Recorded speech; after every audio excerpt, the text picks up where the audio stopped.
out just over a week ago.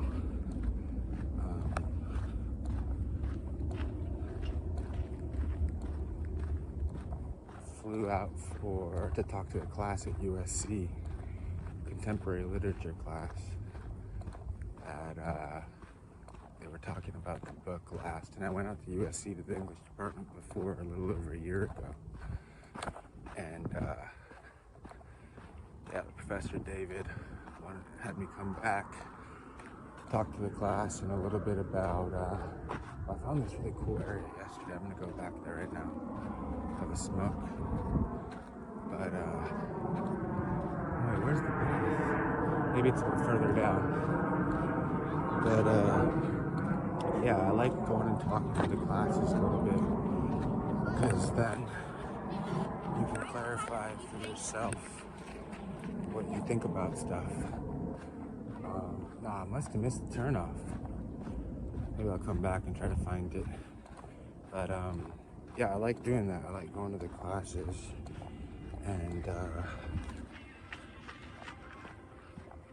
saying what I think about stuff. Also, the premise of the class was, so it was all, they're reading all contemporary, like pretty contemporary stuff. David's like stuff that's been like the past like five years.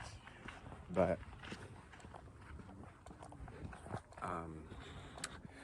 I guess in a way the premise of the class was relevant to what I think, or how I look at literature sometimes, where the premise of the class is that the novel is dead. The starting point is that like people don't read and the novel is dead, so it's like what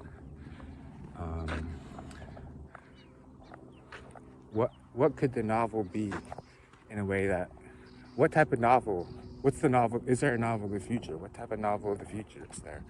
What type of narrative is relevant to people still? What type of story is going to be the novel of our, of our time? So David is looking at a lot of books that like employed sort of different, I always stop right there, so this is at that point on the river and I sit there, but I haven't walked further, so we're gonna go into new territory. But David is looking at different types of books that had, what was he looking at? He was looking at like the Biography of X, the Catherine Lacey book, which Harold talked a little bit about. I think there's like an embedded biography, or it's a biography, or it's like a biography from different viewpoints, I think. And then like the message of it is that like no story can capture somebody, it's all incidental, or you can't get to know somebody totally. There's always different perspectives. So stuff about the self, is that what's relevant now? Like life writing, different types of life writing, stories about the nature of storytelling, the limits of storytelling.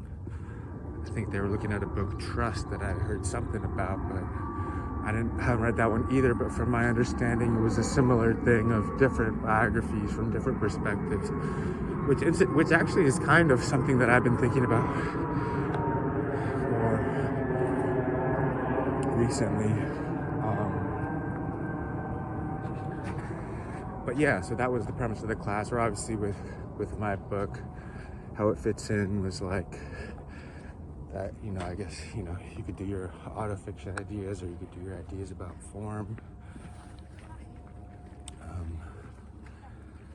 A new type of form that defamiliarizes what the writing could be like.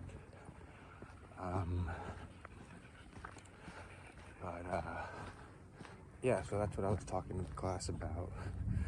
But it was good because,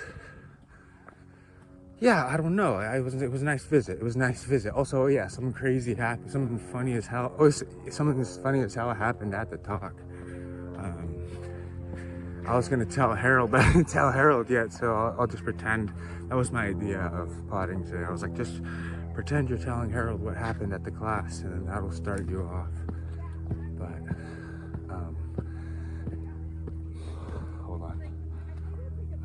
this far.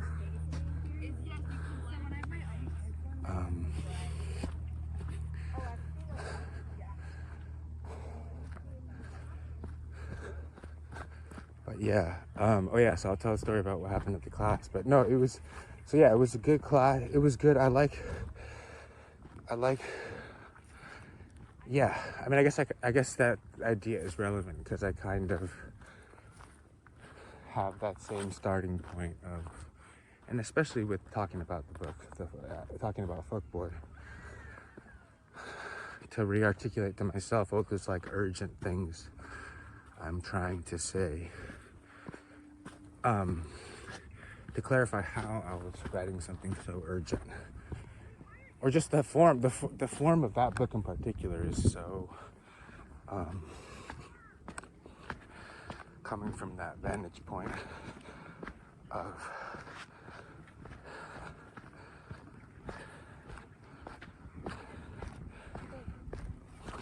literature being dead and novels being dead, you know.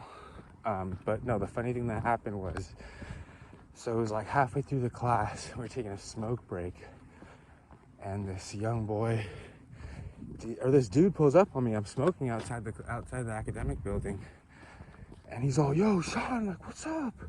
And I was like, "What?" Because I didn't know who it was. And he's like, "Yo, it's Diego Sanchez." And I recognized the name like faintly, but I couldn't remember where from.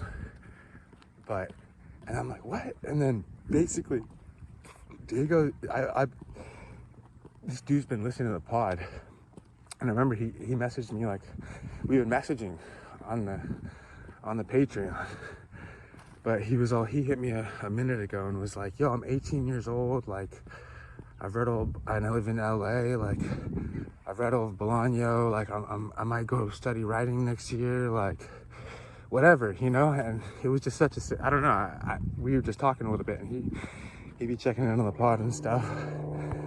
But basically what happened was, he's all walking around campus and he sees some dude holding Fuckboy. He's like, "Yo, you know Fuckboy?" And the dude's all, "Yeah, we're reading it for a class, like, he's coming to speak later." So then Diego and his boy, he's all telling the story, like, "Yeah, we're just walking to Trader Joe's, we see this dude carrying Fuckboy." But basically, like, he's all, "Okay, bet." And then he's all, "Wait, he's here? Like, we gotta find him."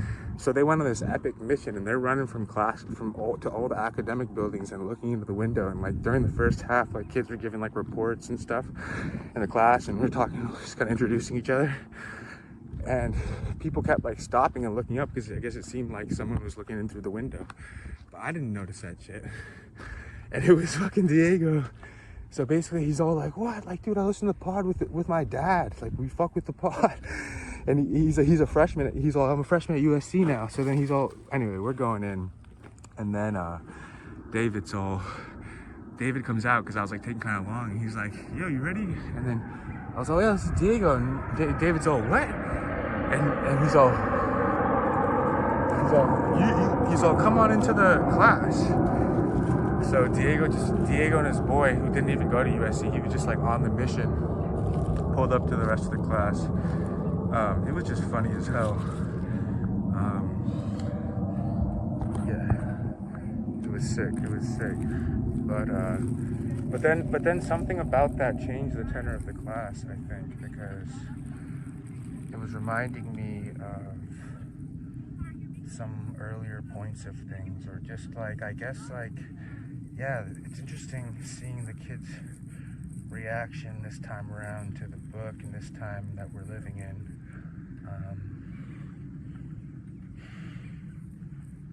But yeah, I guess on the most baseline, simple level, that idea of... You're good, bro. Okay. That idea of demystifying what we're doing, like finding the new way to demystify what writing is and what literature is, and like what a book can be and what writing can be. That feeling of being like, "Oh, this can be right. This is the writing." That's something that is the right orientation, I think, to have, and that can mean different types of writing throughout your life. But you're always kind of trying to get back to that. I'm trying to get back to that too. But that seemed to be a lot of the kids' reaction. A lot of them were creative writing students. So just like I don't know, the class got sick because, and then also the fact of Diego pulling up and he's like, and the kids were just like, what? Like, you just listened to this dude's pod and then like wanted to come. And yeah. And it was so like, it was on some Bolaño baby shit for real, because he just pulled up like, and then just the whole class, but suddenly the energy of the class changed, where it was sort of like, I don't know, one girl was like, you know, I've never read anything where you feel so upset one moment, and then another moment you're like, you feel tenderly towards the narrator. And like, I mean, it always comes back to that stuff, but it is that thing of like, on some level, the turns, that's how I was explaining it, like, the turns that usually happen on a sentence level or a poetic level in like the Lycian tradition of Gian type books, where it's like, I don't know, I just think of the turn, I mean, reducing it to like turns and surprises and unexpected things, but having not just on a sentence level, but on a sort of like oppositional thinking level. I mean,